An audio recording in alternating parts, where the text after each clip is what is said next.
Eu sou Ana Beatriz e este é o canal Outro Livro, Conversas Literárias, um espaço de diálogo, de conversas sobre livros com autoras e autores brasileiros e estrangeiros. Antes de apresentar a nossa convidada de hoje, eu aproveito para pedir que você curta o canal, que você dê uma olhada nos vídeos anteriores do nosso acervo, que são conversas muito interessantes sobre livros lançados recentemente.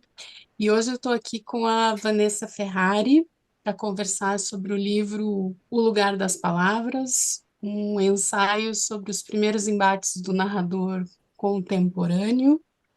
O livro tem pouco mais de 100 páginas, é de 2023, foi publicado pela editora Moinhos, de Belo Horizonte. Eu fiz a leitura pelo Kindle, mas a Vanessa tem o livro ali, né? Depois puder dar uma mostradinha, né, para nós.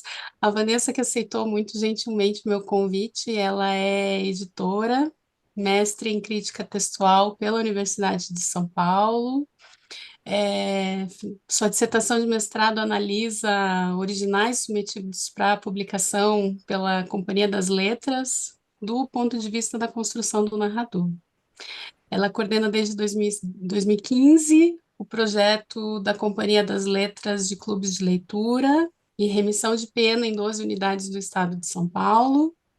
É professora no curso de pós-graduação para o escritor do Instituto Vera Cruz. Foi jurada de inúmeros prêmios literários, é editora da Companhia das Letras e lançou agora, né, esse livro sobre o qual nós vamos conversar hoje. Obrigada, Vanessa, por aceitar meu convite. Muito Eu que legal. agradeço, Ana. Obrigada, viu? Obrigada. Eu queria te perguntar um pouco antes da gente falar sobre o livro, né? Queria que você falasse um pouco do contexto de concepção e da realização desse livro, sobre a sua experiência como editora, mas também como leitora profissional, né? Uhum. Bom, eu acho que o livro ele nasceu há muitos anos, assim, a partir dos originais que eu lia da Companhia das Letras, e que são muitos, né? Muita gente submete os livros para avaliação, para publicação. E a gente tem ali tinha ali, tem até hoje, né, uma quantidade muito grande de pessoas que enviam seus livros com desejo de ser publicado. E aí, a partir dessas leituras, obviamente a maior parte, né, a grande parte dos livros dos originais são recusados, e, e eu comecei a perceber que tinham algumas formas de escrever que eram muito parecidas. Às vezes você tinha ali, sei lá, alguém de São Paulo, outro sei lá, de Recife, sei lá, alguém do Nordeste, com idades diferentes, com profissões diferentes, porque às vezes os originais vêm com um mini currículo, e, e mesmo com escritores de perfis tão diferentes, algumas coisas eram muito semelhantes. E eu comecei a ficar muito encafifada com isso e queria muito que eu queria muito que tivessem livros que fossem aceitos, né, para publicação, né? Eu acho que uma das coisas do editor, assim, que a gente fica muito feliz é quando você descobre um autor, né? Você fala, olha aqui, achei, olha esse aqui. Você capta ele assim no ar e fala, olha, vamos prestar atenção nesse autor ou nessa autora. E isso aconteceu poucas vezes, então é um pouco frustrante. Talvez o livro parta assim um pouco de uma angústia assim interna e de uma certa frustração de que a quantidade de originais que a gente lê e daqueles que a gente pinça ele é muito desproporcional. E aí eu comecei a fazer uns rabiscos, assim, uns rascunhos, no que eu nem sabia o que, que ia dar. Eu falei, vou fazer uns. Falei, olha isso aqui, tá parecido.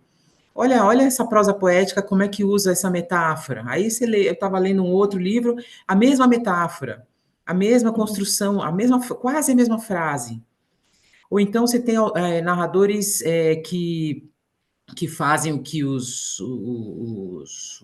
críticos chamam de hipercorreção, pensando ali que, com o raciocínio de que a escrita é algo muito sofisticado, eles fazem tem essa característica no texto, que é hipercorrigir, que é usar uma coisa tão formal que soa falsa.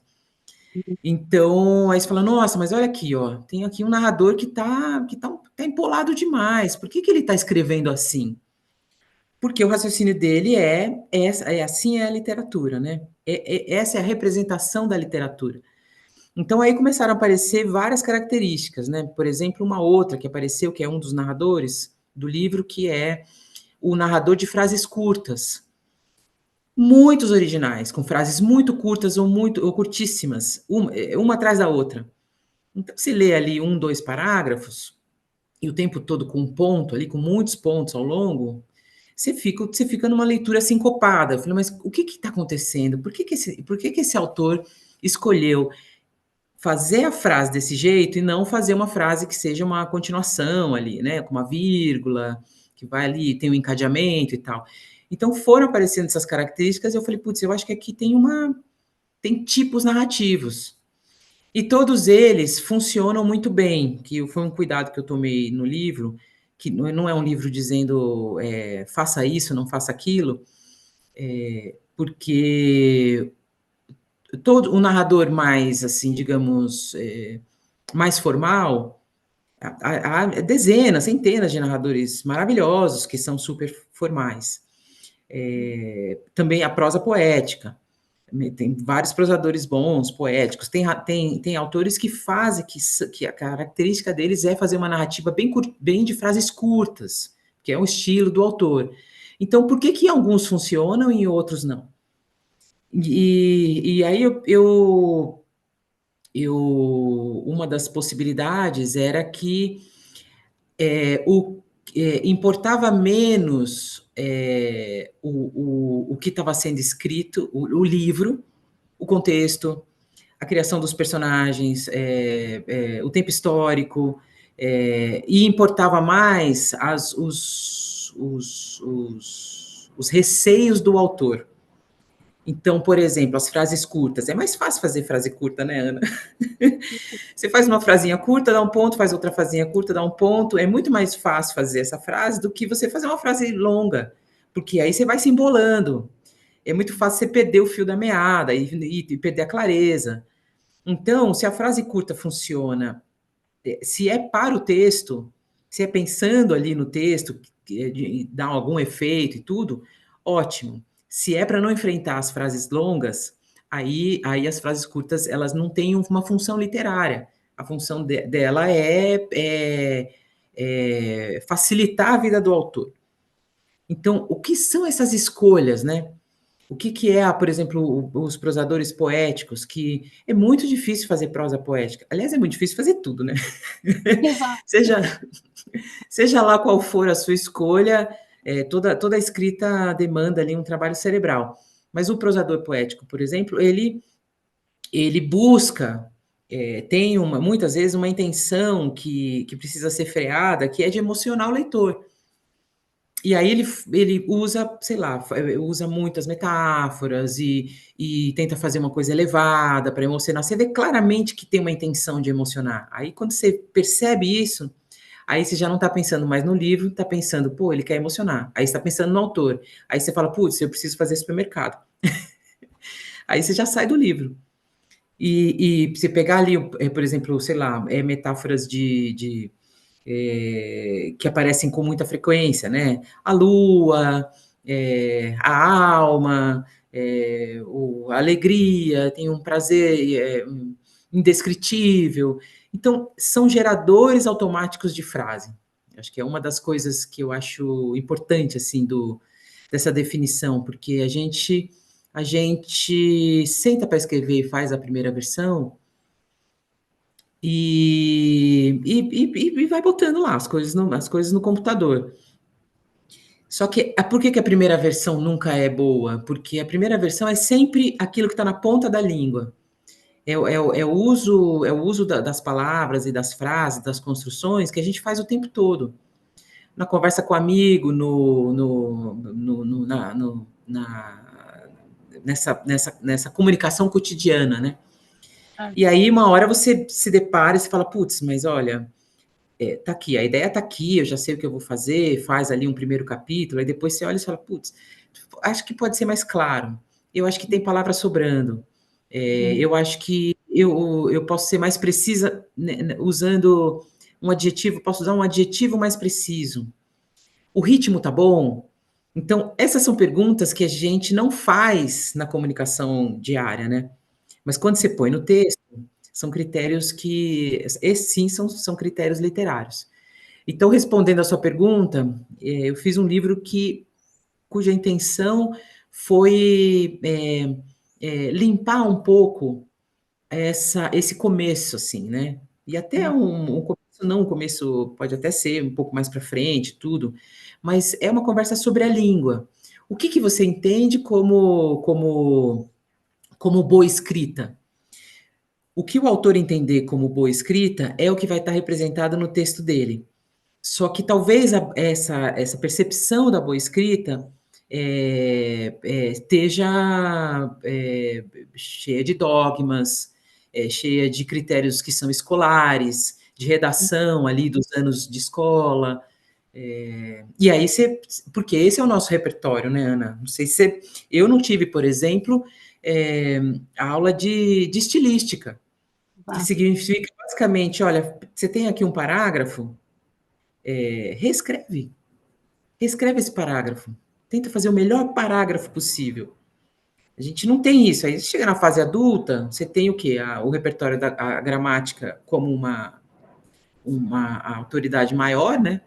Não posso errar, não posso errar a gramática. Aí, se eu não erro a gramática, eu falo, bom, meu texto está bem escrito porque eu não errei a gramática. Isso não é verdade. Você tem textos muito pouco sedutores, né? E muito pouco sofisticados, sem ter um erro de gramática. Exato. Então, você tem lá um pouco os estudos literários também, né? Onde está o Machado, onde está o Dom Quixote na escola literária, tudo, mas isso também não é o texto em si, né? Você entende historicamente, mas não é o texto. E se faz umas leituras obrigatórias ali, pula de um para outro e tal. Mas e você fazer a mesma frase inúmeras vezes até que ela fique de um jeito literariamente trabalhado, né? Então, você chega na fase adulta, você fica com muitas dúvidas sobre o que é, afinal de contas, o que é um texto bem escrito? É muito difícil responder isso, né? Claro. É e não é, né? Isso que acho que está assim, que é um pouco é essa condição, muitas vezes, né, difícil de definir com uma precisão, né? Você estava falando, eu acabei me lembrando de uma declaração recente, eu acho que na verdade, não sei, não vou dizer que foi uma declaração dela, mas a Socorro Acioli, por exemplo, né? Que agora tá, né, aparece com grandes livros aí, que é alguém que, né, começou justamente numa Uhum, oficina escrita, né? uhum, uhum, Então, é interessante esse percurso, né, do escritor contemporâneo hoje, né? Queria te perguntar exatamente isso que você, né, você estava falando e eu lembrei aqui de algumas anotações que eu fiz a respeito dessa coleta de impressões, como você chama, né, dos narradores, uhum, dos livros que você leu, você explica o modo como você chegou nessa tipologia e que, né, e que você vai discutir muitas vezes o raciocínio por trás dessas decisões uhum, né, os escritores e as escritoras tomam nessa uhum, vontade de escrever. E se eu entendi bem, né, você está dizendo, olha, você priorizar a história ao invés de priorizar a escrita, né? pode te levar a cometer muitos erros. Ou seja, o erro do escritor não experiente seria em achar que a complexidade da escrita de um romance, por exemplo, está na trama e não exatamente no modo como a trama está escrita. Seria isso? Eu acho que são duas coisas super importantes, né? Você falar, bom, eu vou escrever um livro, um romance, e vai se passar em São Paulo, o protagonista é o fulano, tem lá os personagens coadjuvantes, a história, eu vou contar a história do nascimento, sei lá, do filho do fulano que, sei lá, virou sei lá o quê. Então você olha e fala, bom, tá aqui a história. Só que a gente esquece com muita facilidade. Bom, isso é fundamental, né? Que história você vai contar? Mas a gente esquece com muita facilidade que o ofício do escritor é usar a ferramenta da língua como é uma ferramenta estética. Então eu conto lá, eu falei, bom, agora tá aqui o meu romance. Se passa em contei a história lá do menino que nasceu, se passa em São Paulo, não sei o que, tem o meu livro, tá ali, 200 páginas. Só que se esse autor dá como resolvido o livro dele, porque ele contou uma história com começo, meio e fim, ele esqueceu a parte fundamental da escrita, que é como vai contar e como é que você vai trabalhar esse texto literariamente. Então, a gente esquece. Todo pode ver, muita gente que fala, eu já sei, eu vou escrever um livro sobre isso. Aí começa, é sobre isso, né? Aí a pessoa já tem ali uma ideia. E, mas o burilamento do texto, ele muitas vezes fica para trás. E muitas vezes fica para trás porque tem uma ideia de que a trama é o que precisa para você contar uma história, e de fato precisa mesmo, porque você precisa saber o que você vai contar. Mas depois você se debruça sobre o texto ao mesmo tempo, né? Eu acho que são coisas que correm paralelas. E como você pensou, essa pesquisa ela se deu, né, ela iniciou num contexto mais acadêmico, né? Você, Uhum, afinal, fez uma dissertação de mestrado, né, com a uhum, análise desses originais. Como foi transpor essa voz acadêmica que predomina numa dissertação de mestrado, numa pesquisa de pós-graduação, e na voz que aparece no teu livro, né? uhum, Para essa voz menos erudita que se pretende comunicar com um uhum, público mais amplo, né? Como foi essa coleta também da seleção de autores e trechos? Eu gostei muito da epígrafe, por exemplo, que você escolheu para anunciar. uhum. Os, Você aham, escolheu frases muito precisas, né? aham, aham, Vou falar desse problema aqui. Aquela epígrafe, ela anuncia a tônica do... do capítulo, né? Então, como foi a confecção do livro em si, né? Depois desses rascunhos que eu não sabia o que fazer, aí o Morivaldo, que foi o meu orientador lá da Fefeleche, é, falou, vamos fazer uma dissertação de mestrado, tudo, tal. Eu falei, aí eu topei, foi ótimo, porque eu precisava de método, precisava de prazo, e precisava ter ali uma, uma, um apoio, né, para botar esses rascunhos meio bagunçados. Então, eu já tinha um pouco alguns tipos narrativos, acho que eram 6 ou 7, aqui são 5. Então também a gente foi limando, a gente limou um ou dois porque eles estavam um pouco consistentes, e aí ficamos com 5 que estavam legais e tal. Então isso foi um trabalho ali de pensar o que a gente ia fazer. A minha dissertação, ela não é assim, ela não tem uma linguagem acadêmica clássica, inclusive porque eu tenho um narrador erudito em que eu me debruço sobre as muletas narrativas desse narrador erudito, né? É preciso ressaltar, por um lado isso, por um lado aquilo. São textos muito difíceis de passar, né? Você atravessar. Às vezes a pessoa tem uma ideia maravilhosa, tem a pesquisa da vida dela inteira, e na hora que você se debruça sobre o texto, você não tem prazer, né? Porque a ideia é que vale. Mais do que o texto, de novo. Então, o Mori me ajudou, assim, a fazer isso. A dissertação de mestrado foi feita, mas o livro que você leu, ele foi reescrito. Ele não é tal qual a dissertação do mestrado. Eu tirei coisas, enfim, coisas mais que interessavam ali para a dissertação e menos para o público.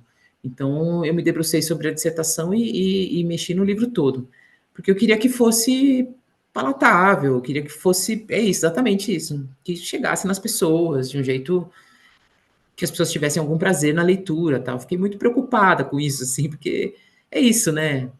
Leitura passa bastante pelo prazer, né? Senão você não termina o livro, você abandona e fica com culpa porque abandonou, porque todo mundo está falando do livro, que o livro é maravilhoso. Aí tem os cânones, que também você fica com mais culpa ainda. Então eu queria que o livro fosse legal, assim, sabe? Que tivesse um prazer e que ele fosse um livro curto, porque eu acho que, apesar dele ser curto, ele tem um monte de coisa, né? Sim, Então, eu tinha que aplicar aquilo que eu estava defendendo, né?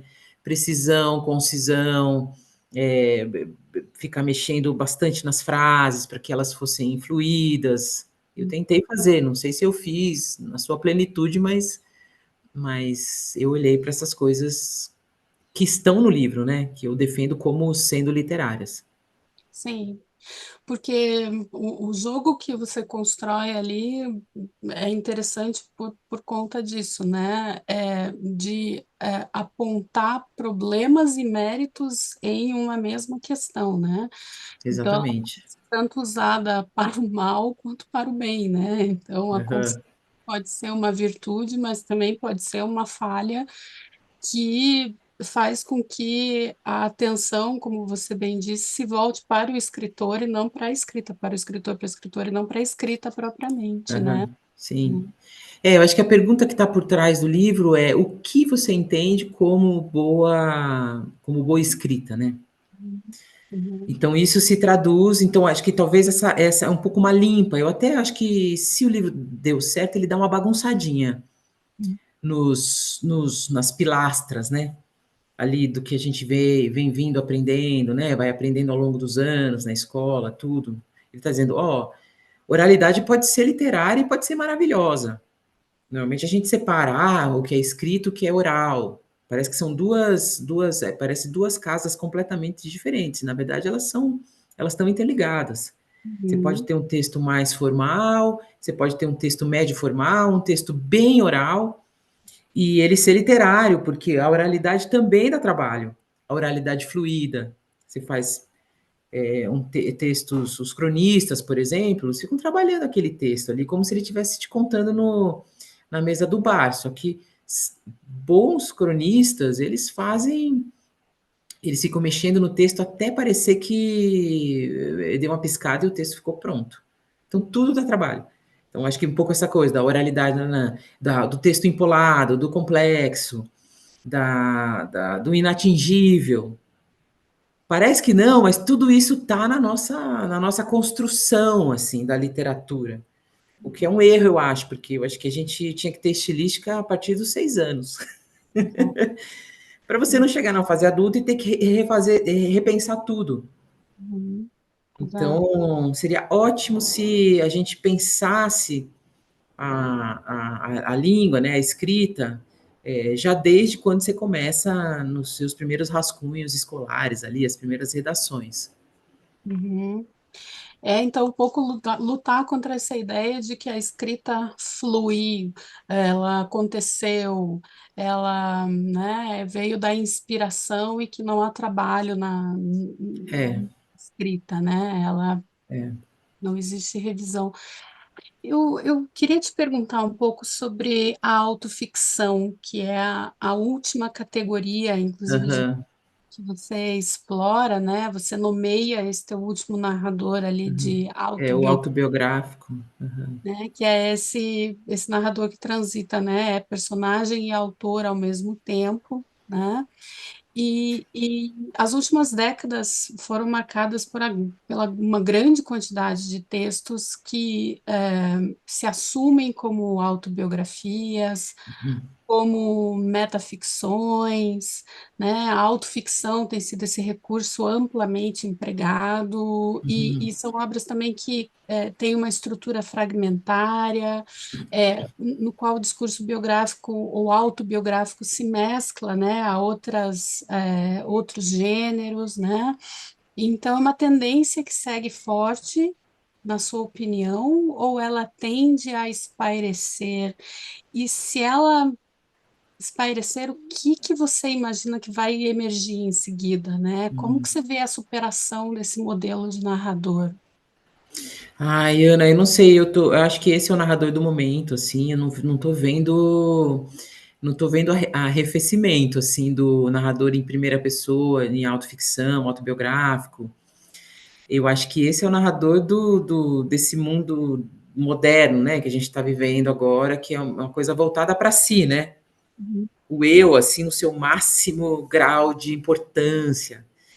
Então, não vejo nesse momento nenhuma mudança de rota. Eu acho que em algum momento vai ter, enfim, eu não consigo nem palpitar quando será isso, mas nesse momento eu não estou vendo uma mudança, não. Acho que a gente vai continuar ali no discurso do eu ainda por um tempo. Esse é meu palpite. E o é interessante porque o narrador autobiográfico tá aí em voga aí com bastante força, ele tem uma armadilha terrível, né? Que é como se numa corrida de 100 metros ele já partisse dos 50 metros para a linha de chegada, né? Porque o romancista ele tem que criar tudo do zero. O autobiográfico não, ele já tem o protagonista, que é ele mesmo. Ó, já está pronto. Ele já sabe sobre quem são os coadjuvantes, que também são pessoas ali reais e tudo.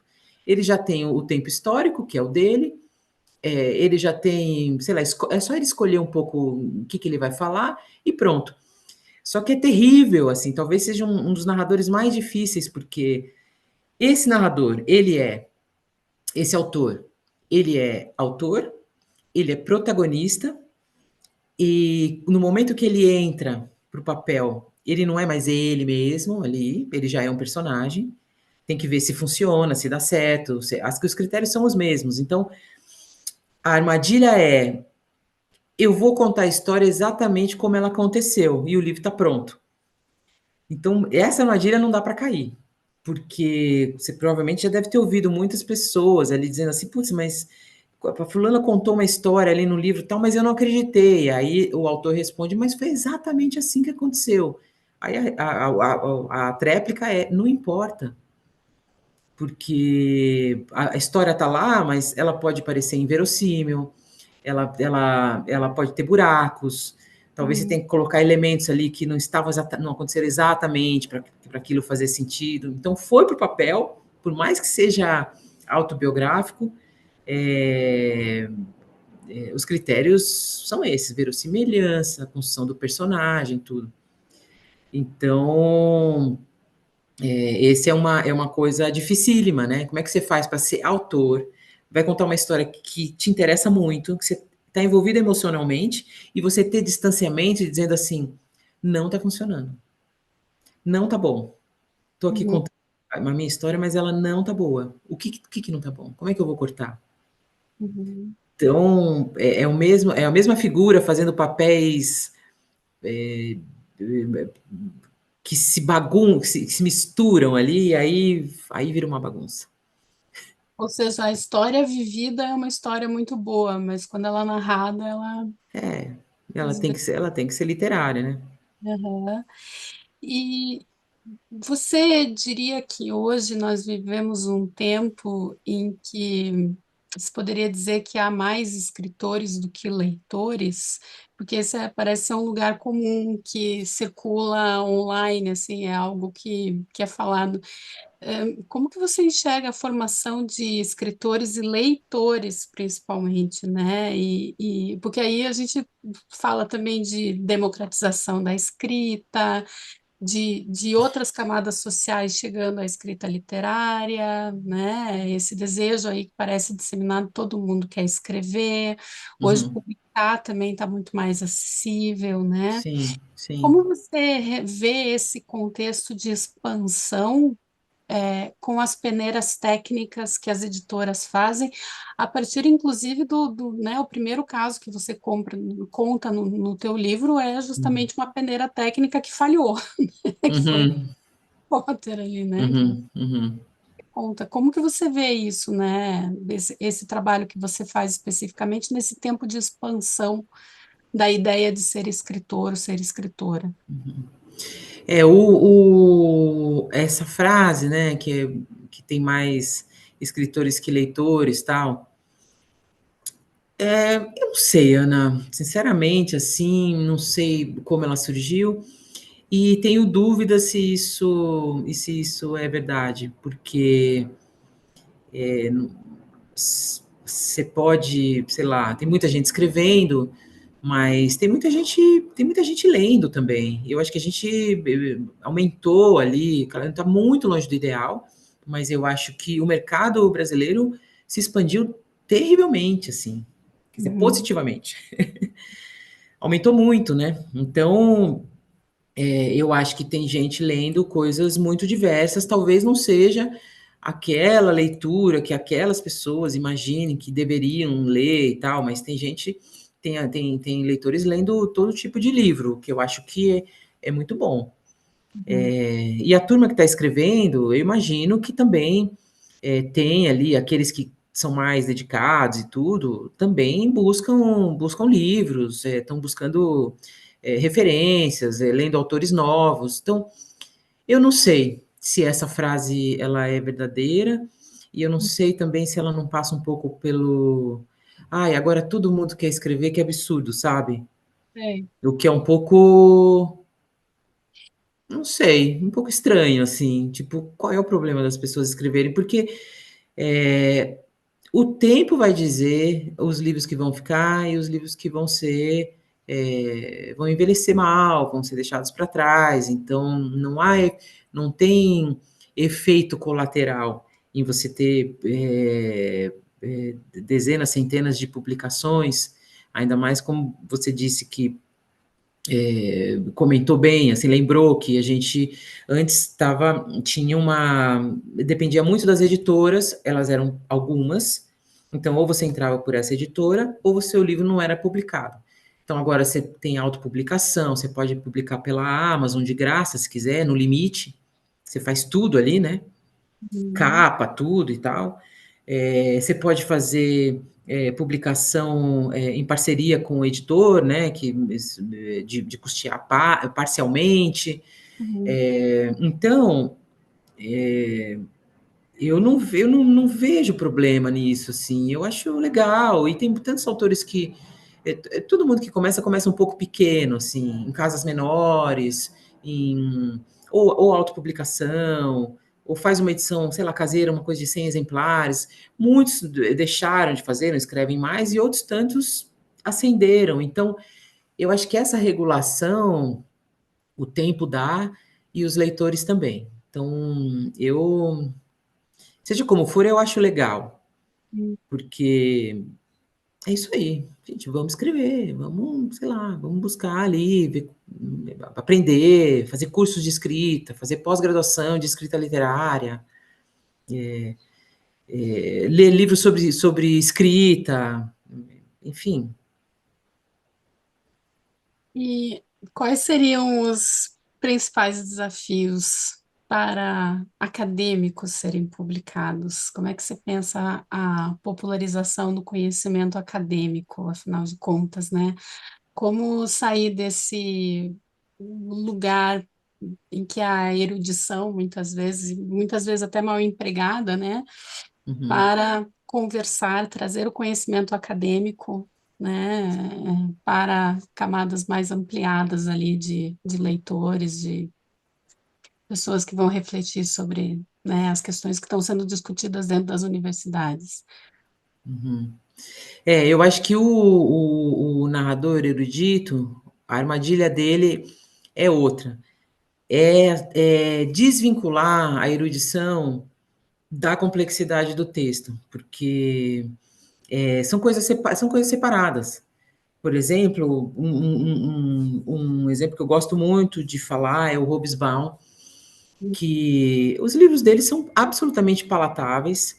Ele era um baita historiador com conhecimento gigante. E você lê A Era dos Extremos, e eu me sinto assim a pessoa mais inteligente do planeta, uma grande conhecedora de história, de política mundial, Oriente, Ocidente. O que, que ele está dizendo? O que, que ele está fazendo? O que, que ele fez nesses livros dele? Ele deixou palatável. Uhum, Ele, com uma erudição tremenda, ele se preocupou com o texto e ele manda, e o texto dele tem rigor, enfim, tem critérios e tudo, tá tudo ali, tá tudo bonitinho. Ninguém vai dizer que ele era despreparado, sei lá. E só que você lê um livro dele e você fala, putz, que coisa gostosa, que coisa maravilhosa, você entende tudo. O que o Hobsbawm faz é se preocupar com o texto.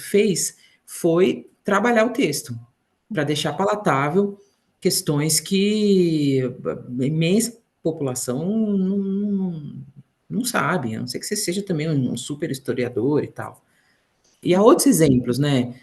A Maria Rita Kell também, por exemplo, os livros dela são muito agradáveis de ler, são muito gostosos. Então, ela também está preocupada com o texto.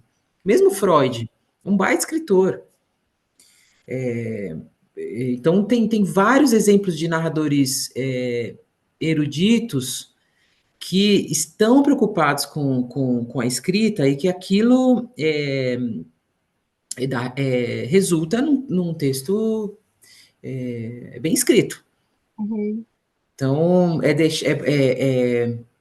jogar fora a complexidade traduz a minha genialidade.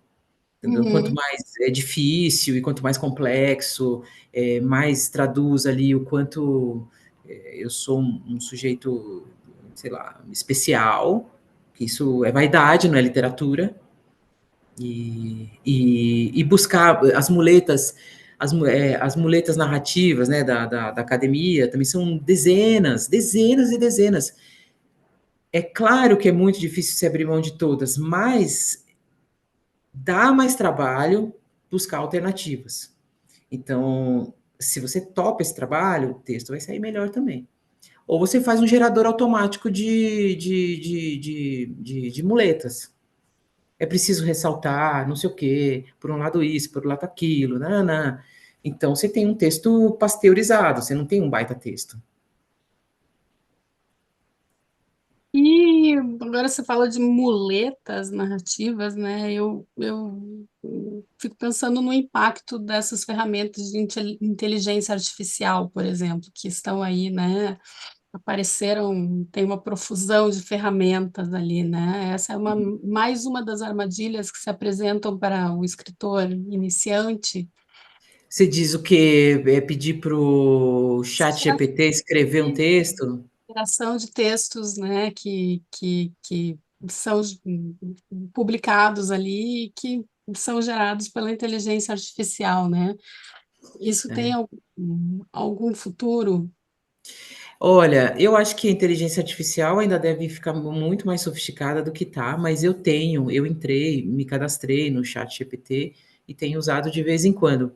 E eu vou dizer que ele é um sujeito burocrático nesse momento. Ele corrige ali uns errinhos gramaticais e não sei o quê, fala, faz um texto, ele faz um texto, mas ele resolve a comunicação talvez do e-mail, talvez de uma coisa mais simples ali, mas literatura, ele é até meio burro, assim, porque ele é um pouco, talvez melhore um pouquinho, né, com o tempo, porque sempre vai melhorando, Mas ele é um sujeito de pouca sofisticação das nuances da língua. Nesse momento, o ChatGPT, ele é o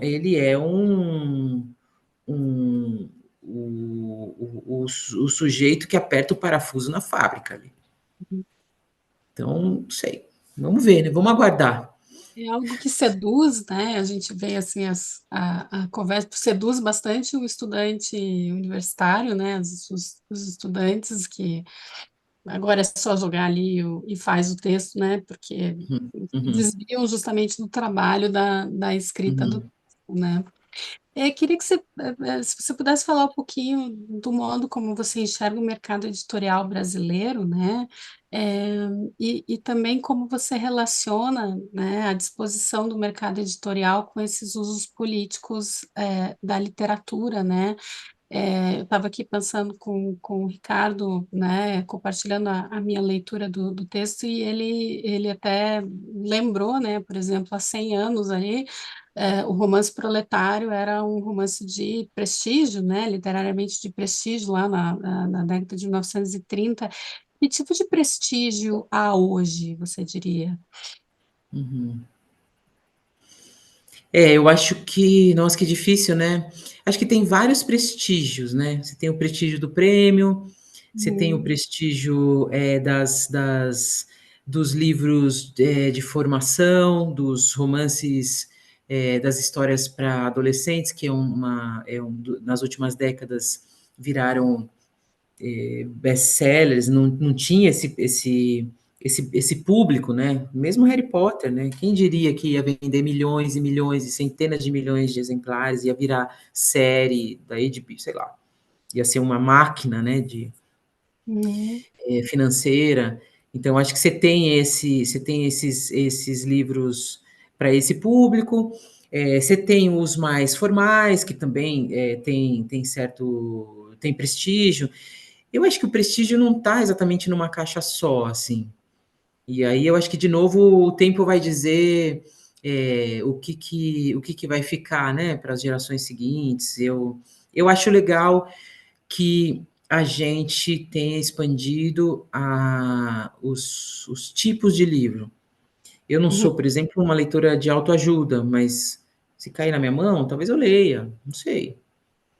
Tipo, isso não me faz uma pessoa pior, sabe? Um pouco uhum, também nessa caixa de que você tem que uhum, só operar em grandes cânones. Não é verdade. Ninguém opera.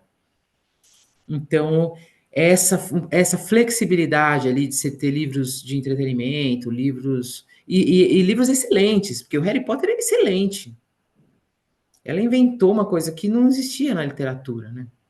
uhum, Que era a escola de bruxos, porque antes a gente só tinha bruxos adultos, já nascidos fazendo as suas mágicas. E ela botou os bruxos na escola. Pô, é genial, vai.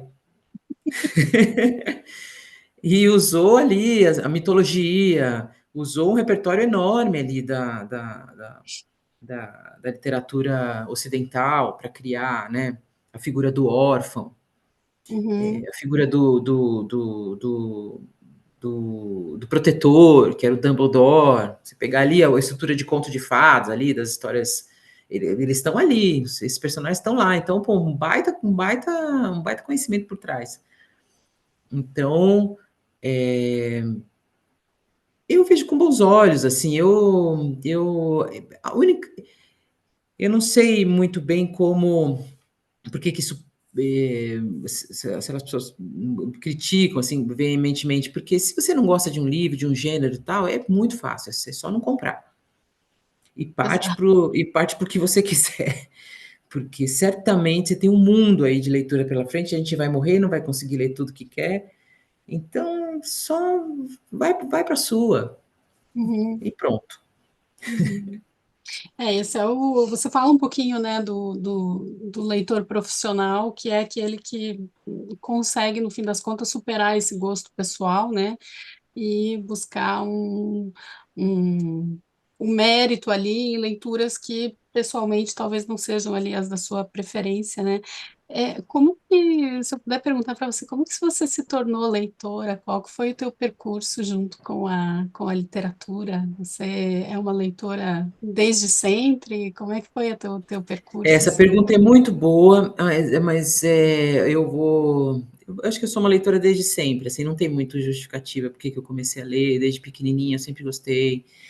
E essa é a hora que o autor responde assim: não, mas eu li, então eu comecei a ler o Oliver Twist, depois eu fui para Monteiro Lobato, depois a minha trajetória não foi essa.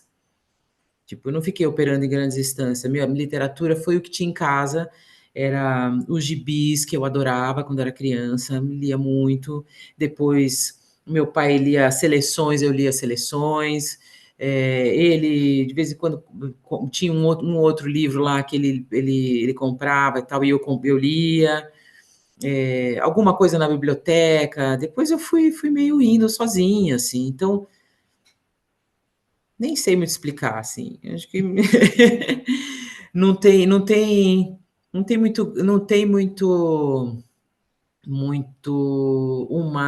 eu não sou uma leitora que veio de uma família de leitores e que tarará. Fui indo, Uhum. sempre fui gostando, fui lendo, pega um livro, pega outro, de tipos muito diferentes, uns melhores, outros piores. Não importava muito, assim. Eu acho que não importa até hoje. Eu acho que isso tem uma coisa boa. Pode pegar um livro super comercial, pop, não sei o quê, e ele ser uma delícia, e eu falo, pô, que livro legal. E tudo bem, sabe? É Então, isso que você chama no final do exercício das escolhas, no fim das contas, né? Você faz essa síntese no final do teu livro ali uhum, e, e chama atenção para a reescrita, né? Nesse processo de reescrita para os escritores, mas uhum, co- só para a gente, né, ir terminando assim a, a conversa. Se você pudesse, né, dar um conselho para quem tem vontade de começar a escrever e que ainda não teve oportunidade de chegar no teu livro, o que que você diria para a pessoa que quer, deseja, sabe que tem uma boa história e que como é que ela deve né, uhum. deve fazer? Se é que há uma fórmula, né? Mas se É. alguém disse, né? Eu acho que uma sugestão, vai, digamos, de aprimoramento, que aí é uma busca individual, mas os livros de escrita, eles são muito legais porque os que são legais, eles não ficam dizendo faça isso ou faça aquilo, né? Porque não tem essa fórmula.